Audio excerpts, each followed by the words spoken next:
1, 2, 3. Hi guys, welcome to the second episode of Failure Friday, where we talk to different professionals and different stages in their career. We talk about how resilient they are with failure and how it shaped their career, how it's made them better at their jobs, better people, better family members. And today we have my husband, who just so happens to also be a football player going into, what are we, 7, 8 years? What is it? 7 years. And as you can see, he is injured, so I think that he is a perfect candidate to talk about this topic. So let's just dive right in. You want to say a little something about yourself, babe? With the 67th pick in the 2015 NFL Draft, the Jacksonville Jaguars select AJ Cann, guard, South Are Carolina. you just thrilled to be here? I'm so excited. So excited. Really great job at showing an excitement there. So what made you choose the career path that you are in? I just kind of grew up in it. I've been playing this for a very young age. Most of my family played it, just grew up doing it. Actually just playing a whole bunch of sports, but this one I seemed to excel at, and people started taking notice and figured I could be recruited, and it worked out. What other sports did you play? I wrestled a little bit, played baseball. You did what a little bit? Y'all, he says you wrestled. Okay, I'm from the South, the country. I wrestled a little bit. Baseball, track and field, and just played a bit in football, yeah. Which one did you play first? I want to say either football or baseball, I don't remember. You told me this. Them was the top 2 sports I played as a kid. Why don't you told me this, why don't you tell our audience which one was your favorite? Baseball. Why didn't you continue to pursue baseball? I don't know. I don't know. I just, the football thing, I kind of fell in love with football afterwards. As I was younger, I should have switched that answer. As I was younger, I was in love with baseball, and then as I got older, football started to take a toll, but not a toll. I started falling in love afterwards. Was it because you naturally excelled more at football than baseball, so it was just easier?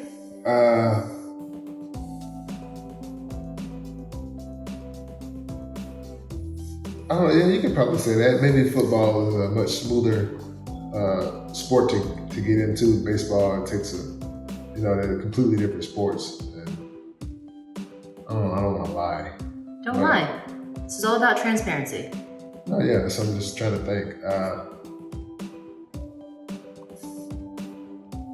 don't know. I don't think neither one at a young age. I feel like I said that more. I just started to fall in love with baseball, with football more. Okay, because I don't think as a child you're really thinking about which one's easier to become a professional at. They both were pretty fun. I ended up being a pretty good baseball player, pretty good football player. And it just both were fun, and I ended up just pursuing football more. So what made you not to pursue wrestling? I just did it to help, with staying in shape and things like that. And people said that wrestling would help with football based on the cardio and positioning you're in. So that's why I tried to wrestle with it, just to stay in better shape for football. You hear a baby crying in the background. We'll stand by. If that continues for more than 5 minutes, we'll pause.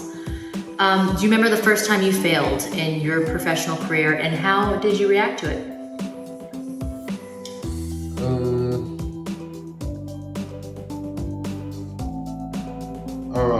I saw this question earlier, and I looked at fail in 2 different ways. Because as an athlete, when you're playing, things happen all the time. It comes with being an athlete. But then I was trying to remember a time where I just completely failed. And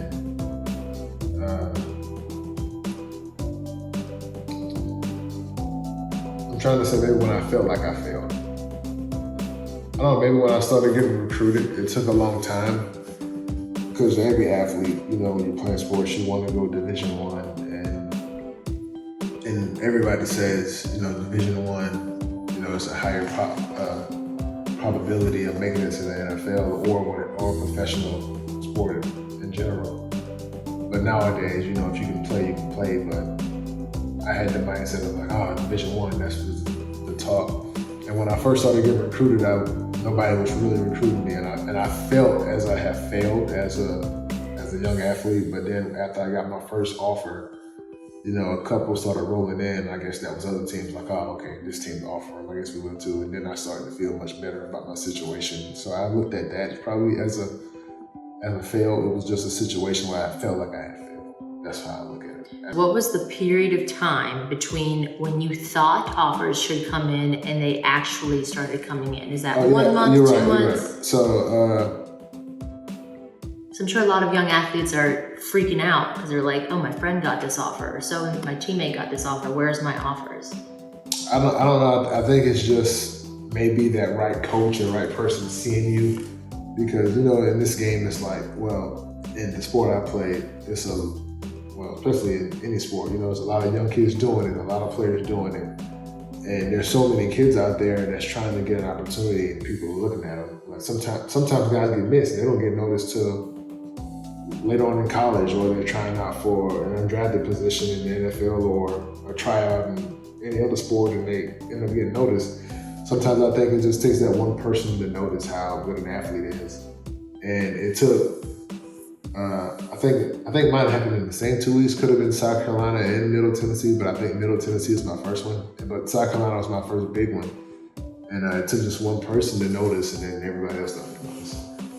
Was it was it a feeling of failure, or was it something that other people noticed and brought it to your attention? Like, hey man, when are you gonna get some offers? Like, did anyone validate that feeling? No, it was more of a, I don't think nobody else was there to validate it, because, you know, sometimes as young kids, sometimes, you know, when kids don't say much things, because people don't ask them about it, they won't say anything about it. Mm-hmm. But it was just more so of a feeling, like, I'm like, dang, man, I haven't got an offer yet, or a big time offer yet, and then it just, you know, just finally came, and it was, I would say it was more of a feeling. There was really no one validating. It was all like positive stuff, you know. I was doing everything I had to do, and I guess everybody eventually knew to work out, but I just wasn't sure. So what was your physical reaction to that failure? What did you do? Like, were you in your head before you went to bed when you weren't receiving those offers? Were you confiding in someone about, hey, I think I messed up. I don't think I'm good enough. Did you have a person that you talked to, or no? It was just, I guess, just family and friends and coaches in general. So you were speaking to people. I mean, not more so me speaking as in, you know, confiding in people, but I had I guess a group of positive people around me, a good bubble of people around me to motivate me and speak to me in an encouraging way, because I guess everyone knew that eventually, you know, I was a good enough athlete to get a chance. So they were more so patiently waiting, and I was kind of being impatient. So everybody knew that it would come. Right, because we're our own worst critics. Yeah, so everybody knew eventually that it would work out. So I would just say I had a good positive group of people around me who kept me encouraged and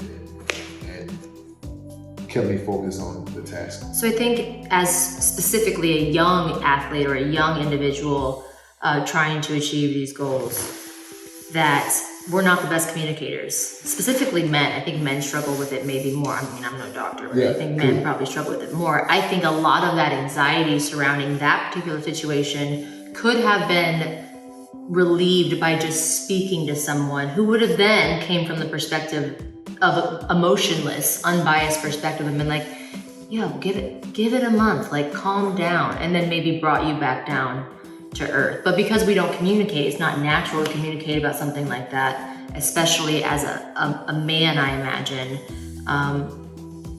That's something that maybe you could have reacted differently to that, or no? How now presented with that same situation, how would you have reacted differently to that feeling of failure?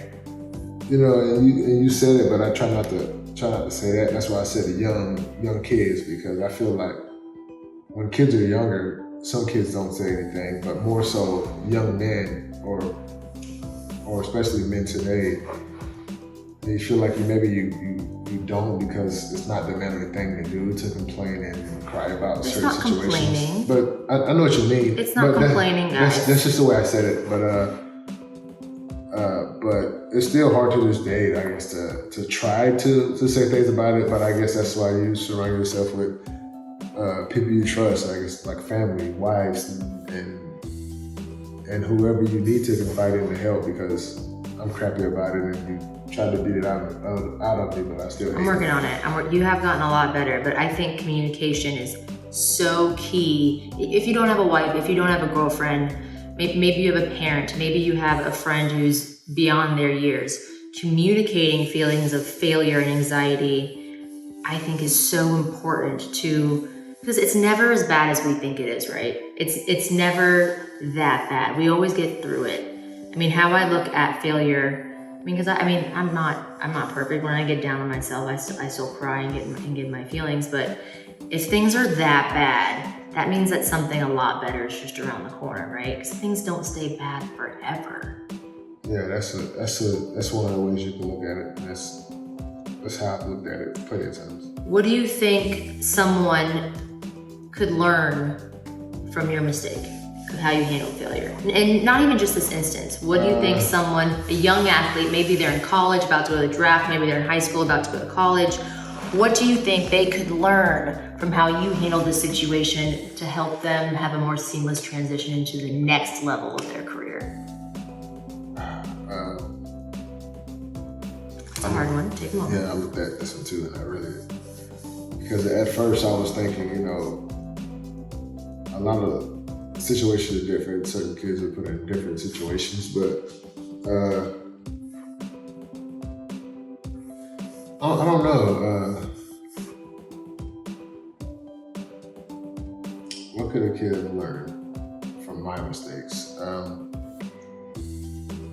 would guess talk more, because I'm still this way. I'm the type of person who I kind of just let things ride out and figure out what happens instead of asking more questions. But I guess as a young adult and you're trying to figure out what's going on with your life and your situation, I guess one of the things to do is, like she said, communicate more.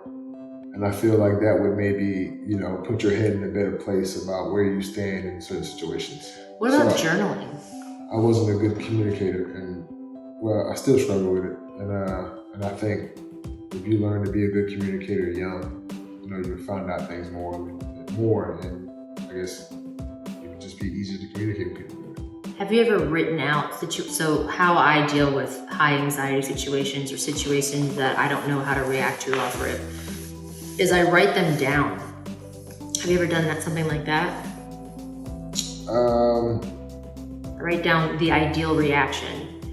Or I write down all of the ways I could react, and then I do a cost-benefit analysis of which one is going to get me closer to where the outcome that I'm comfortable with. You may hate when I say this, but no, I've never really written it down because I'm a little bit of a perfectionist, if you haven't noticed. I figure myself to be a good thinker and observer of certain situations. So if I knew, like on the spot, I try to think of an outcome of a situation and try to nip it in the bud, or if this could have happened if I would have did this way, nip it in the bud. But I guess that's part of me being a guy or a man, just be able to put things aside and try to deal with it in different ways. But I guess talking more, like you said earlier, communicating would probably help more, or writing it down. But with me, like I said, I'm being funny. I'm a better thinker than she is, so I know how to. No one watching this believes that. Never mind.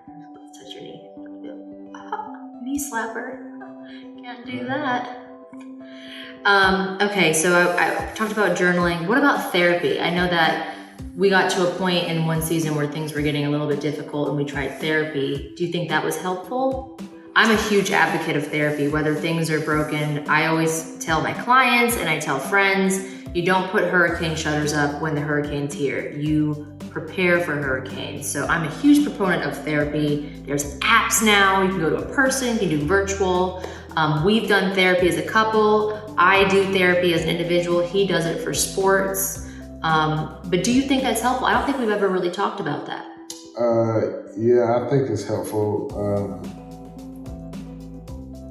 I did it for a while before COVID, and then I think the year COVID hit was actually after the first year. I believe I went to try therapy, and I thought it was good for me. The one where it was just you. Yeah, I was able to talk to someone who had no idea, no interest, no negative input, positive input, just straight facts and ways to help me deal with certain situations, off the field, on the field. And I thought it was good because it's coming from someone who doesn't know anything about you, just looking to give you someone you're not feedback. married to. Yeah. Facts. I really loved couples therapy because it was really her just saying what I was already saying. I was like, cha-ching. But Yeah. I think that it's also important to have therapy where it's separate because there's just some things. We went to wives therapy. There's just some things that aren't going to be discussed together as they would be discussed alone. And that's not right or wrong, but it's just which one is more beneficial for the individual. And there's definitely, I would love for our therapy to always be coupled, but I recognize that you're a different type of, sometimes I'm a little bit intimidating, according to AJ. And there's just some things that he's gonna be able to get out easier in individual therapy. And I think that that is great. And I highly encourage anyone who has a high stress job, anyone who is breathing should have therapy in some way or form. So I think that therapy, even though journaling's not your thing, if you're a writer and just the action of writing things down and then reading it is how you retain information the best, highly recommend that. I do that. Incredibly time consuming, I must add, but very effective. And then communicating. For you, I think that's more difficult. For me, I cope by talking, if you could not tell. And that's just so helpful to me. So finding out where you fall in that sector of healing and getting through failure and getting over that hump is so crucial to your resiliency, I think. But let's move on. How do you think failure has shaped you as an individual? And you don't have to use your professional, you can use fatherhood, you can use marriage. I thought about this one. It shaped me to put things in, I guess, perspective, because it doesn't matter what you're doing in life, how far you've come in it, how early you're just getting started in it. I think failure puts stuff in perspective unless you know you're still human and people make mistakes, everything is not perfect. And no matter who you are, you're gonna have failures in life. No matter what they are, just gotta keep going and try to pursue your dreams, because failure is gonna happen in life. I think it just depends on how you react when you fail. But how has it shaped you as an individual? How has failure made you better at your job? It helped me put things in perspective. Like I said, with knowing that it helped me realize that I'm going to make a mistake and I'm human, and that's okay. Yeah, like that. Yeah, it is okay. And don't get me wrong, you're going to be mad about something. But that's how that all falls to how you deal with things. And the therapy we talked about, it rolls back to everything you try to do. And like she said, no matter what you do, if you're breathing, all those things will help, and it should put it in perspective for everybody. If you got kids, a family, if you're a high-paid person, low-paid person, middle-wage paid person, it puts it in perspective that everybody in this world go through the same stuff, no matter what you do, who you are. And I also think how you analyze therapy, how you analyze failure can be different depending on the individual. And again, both of those are okay. So in our marriage, I've noticed that when AJ fails or something doesn't go his way and it bothers him, he's really good at pretending it didn't happen. And I think in the beginning of our marriage, I thought that was incredibly unhealthy because I was comparing it to how I handle failure. When something doesn't go my way, like I said, I write it down. I look at how I could have done it better, how I would have done it again, and then I try to put that in my brain and apply it, visualize. I do a lot of visualization on if it happens in the future, how I'll handle it differently. Whereas AJ, it happens, he's like, damn, that sucks. And then blinders just go on and it's like it never happened. He just keeps on trucking. And it used to really piss me off. It still pisses me off this much. I've learned how to put stuff in perspective at an early age. But are you dealing with it? Yeah, it doesn't. Do you address it? Yeah, I shouldn't be saying this, but I talked to my therapist about it one time, and I told her Why shouldn't you be saying that? That's what this whole point of this podcast is. That's between me and my therapist. And all of Instagram, Facebook, and Twitter. It got nothing to do with y'all or you. But I told her, she asked me how do I cope with certain things. I guess I just told her I do a good job of like, it happens.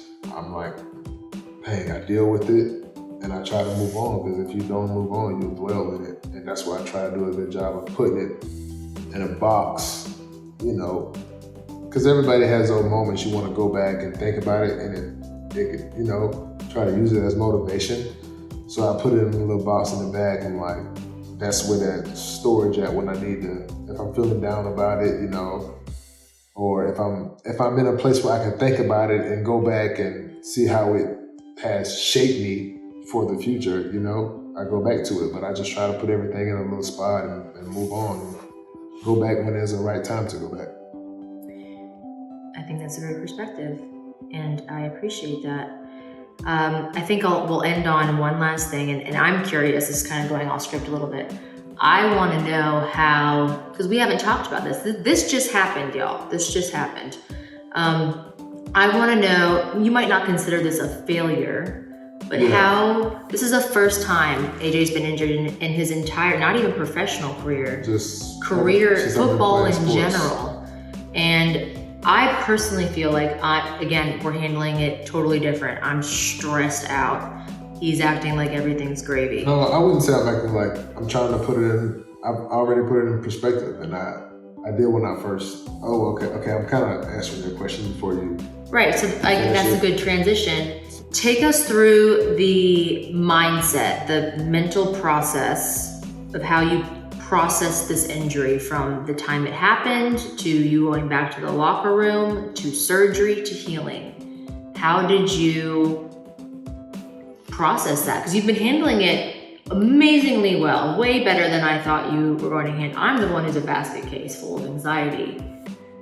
What are you telling yourself? What self-talk are you using? Who are you talking to? Just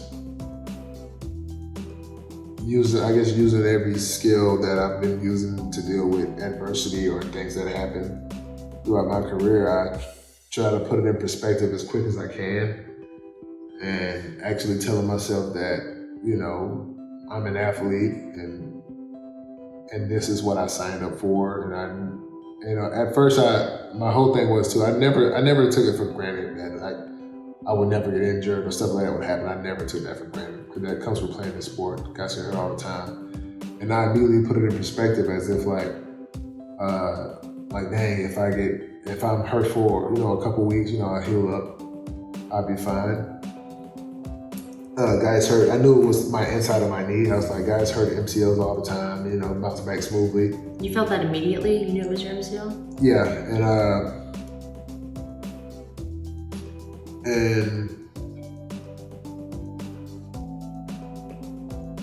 and afterwards I also thought of too,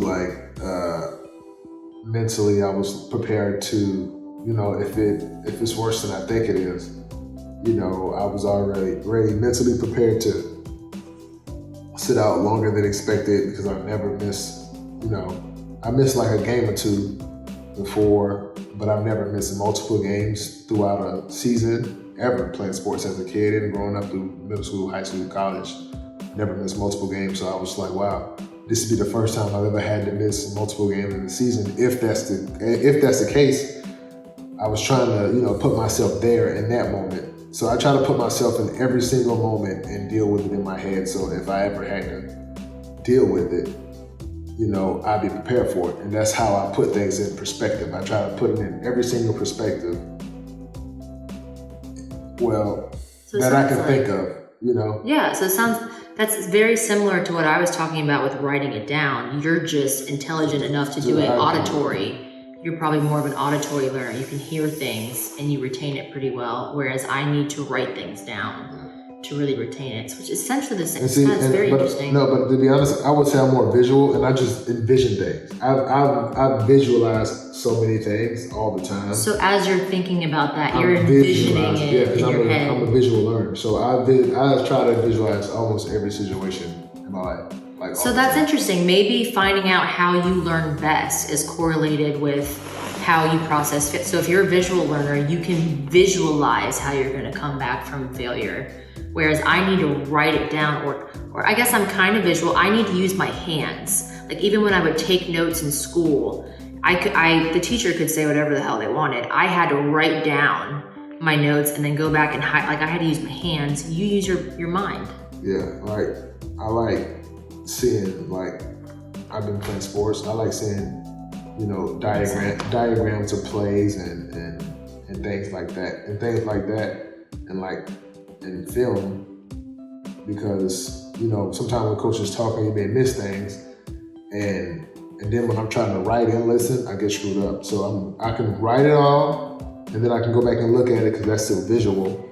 But then, as he's showing examples of what he's talking about, it's easier to put it in an athletic perspective because I can see it. That's great. Thank you for doing this with me. I really appreciate you. No problem. I know it's 11 p.m. It's 11 p.m. 11:45. You're ready to go to bed. I gotta get up at 5:30 and go work out. So I'm not even being sympathizing with this attitude. But thank you. I love you. I appreciate you so much for doing this. And this is our second episode of Failure Friday. Thank you for joining us. I hope this was valuable in some way to someone. That's the whole point of this podcast, is that someone gets something out of this and it's just this made my day. This is exactly what I wanted to hear preach. So I hope that you guys have a blessed evening, a blessed week, and we'll see you next week. Hope I gave y'all good answers. You did great, babe. You did.